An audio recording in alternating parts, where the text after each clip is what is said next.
समझ रहे, मान लीजिए अगर 5 गो आदमी खड़ा है, अगर हम सांसद हैं तो हम वोट देने जाएंगे तो हम 5 आदमियों को वोट देंगे। आप कहेंगे इस ससुर कौन वोट है, इसमें तो कौन आदमी जीतेगा ना हारेगा, लबड़ई का वोट हो। नमस्ते। तो राष्ट्रपति का तो चुनाव बीत गया और श्रीमती द्रौपदी मुर्मू जी राष्ट्रपति भी बन गई, लेकिन 7 अगस्त को उपराष्ट्रपति का चुनाव होने वाला है। अब आप कहेंगे हमरा से तो कोई वोटे मांगे नहीं है, इस बार कहाँ मोदी जी आए हैं गांधी मैदान में भाषण देने, भाइयों एवं बहनों करने, तो वोट मांग ही नहीं रहे हैं, चुनाव ही हो जा रहा है बिना कहे। अब तब इसी को आज देखने के लिए हमें वीडियो बनाए हैं। आज इस वीडियो में हम बात करने वाले हैं कि उपराष्ट्रपति के चुनाव में कौन वोट देता है और कैसे उपराष्ट्रपति का चुनाव होता है। राष्ट्रपति के चुनाव के बारे में कि इसका प्रोसीजर क्या है, कैसे वोट होता है, इसका वीडियो हम पहले ही बना चुके हैं और उसका लिंक हम डिस्क्रिप्शन में दे दिए हैं।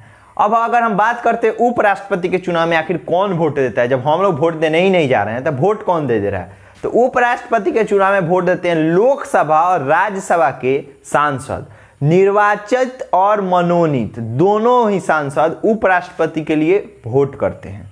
और जो जिस तरह से राष्ट्रपति में राज्य के विधायक वोट करते थे, तो यहाँ उपराष्ट्रपति में राज्य के विधायक वोट नहीं देते हैं, सिर्फ लोकसभा और राज्यसभा के सांसद ही वोट देते हैं।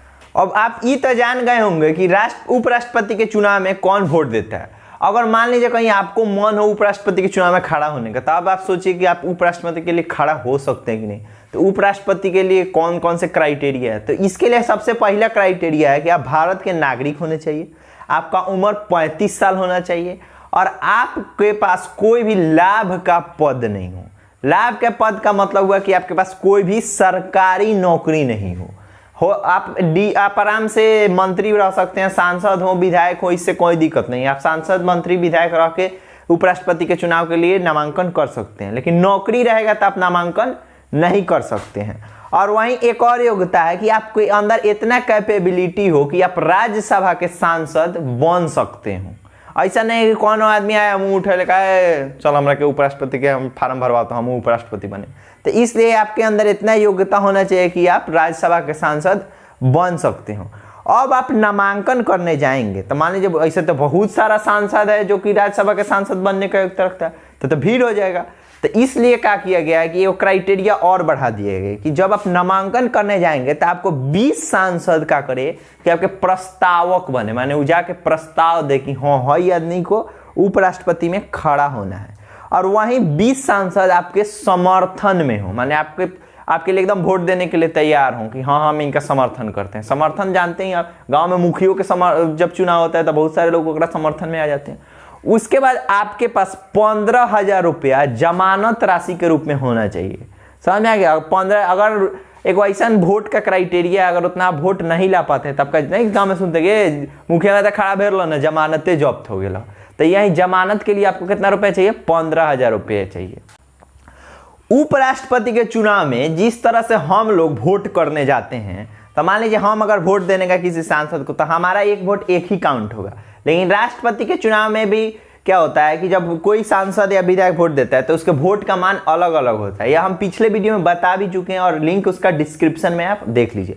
लेकिन उपराष्ट्रपति के चुनाव में सेम इसका उल्टा है। इसमें कोई भी सांसद वोट देगा तो उसका एक वोट एक ही के बराबर काउंट होगा, मतलब एक से ज्यादा काउंट नहीं होगा राष्ट्रपति की तरह। अब सोचिए जब हम लोग वोट देने जाते हैं तो हम लोग वोट देते हैं ईवीएम पर, लेकिन उपराष्ट्रपति का चुनाव अभी भी बैलेट पेपर पर ही होता है। और इसमें एक पता है और इंटरेस्टिंग बात यह है कि जो वोटर है ना वो सब उम्मीदवार को वोट देता है। सब उम्मीदवार समझ रहे, मान लीजिए अगर 5 गो आदमी खड़ा है, अगर हम सांसद हैं तो हम वोट देने जाएंगे तो हम 5 आदमियों को वोट देंगे। आप कहेंगे इस ससुर कौन वोट है, इसमें तो कौन आदमी जीतेगा ना हारेगा, लबड़ई का वोट हो रहा है।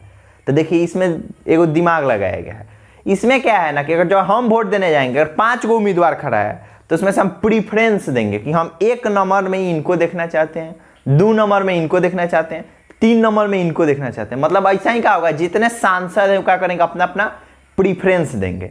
मतलब जैसे मान लीजिए कि अभी जगदीप धनखड़ जी खड़ा हुए हैं एनडीए की तरफ से और कांग्रेस की तरफ से मार्गरेट अलवा जी खड़ी हुई हैं। तब एगो सांसद जब वोट देने जाएगा ना तो वो दोनों आदमी को वोट देगा, लेकिन उसमें वो लिखेगा कि हम 1 नंबर पे जगदीप धनखड़ जी को देखना चाहते हैं और 2 नंबर पे मार्गरेट अलवा जी को देखना चाहते हैं।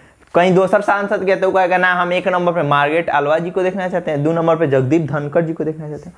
अब यहाँ तो 2 आदमी है, तो इसमें जिसको ज्यादा सांसद लोग 1 नंबर पे देखना चाहेगा वो क्या होगा, जीत जाएगा आराम से, वो क्या बन जाएगा, उपराष्ट्रपति बन जाएगा। अगर कौन उपराष्ट्रपति आदमी बन जाता है तो वो पहले से तब मंत्री विधायक रह सकता है, जब उपराष्ट्रपति बनेगा नहीं तब तक उसको जरूरी नहीं है कि वो मंत्री विधायक का पद छोड़ दे।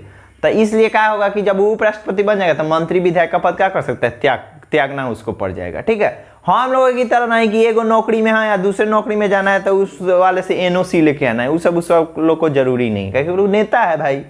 अब अगर हम बात करें कि अभी जो 7 अगस्त को चुनाव होने जा रहे हैं तो इसमें जो उम्मीदवार खड़े हैं इनके बारे में बात करें तो ये एनडीए की तरफ से उम्मीदवार खड़े हैं जगदीप धनखड़ जी। और बात करें हम जगदीप धनखड़ जी की तो इनका जन्म 1951 में हुआ था और 1989 में ही का हुआ कि एमपी बन गए झुंझुनू से, मतलब समझिए इतना जल्दी एमपी बन गए।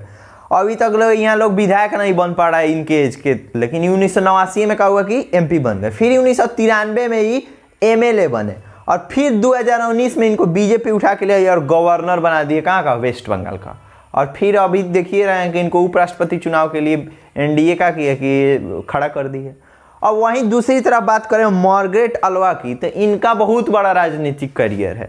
इनका जन्म 1942 में हो गया था और इसके बाद 1974 में राज्यसभा से सांसद बनी, फिर 1984 में मंत्री बन गई और फिर 1999 में लोकसभा से आई सांसद बनी, फिर उत्तराखंड की गवर्नर बनी, फिर उसके बाद में राजस्थान का गवर्नर बनी, फिर गुजरात की गवर्नर बनी, फिर उसके बाद 2014 में गोवा की गवर्नर बन गई।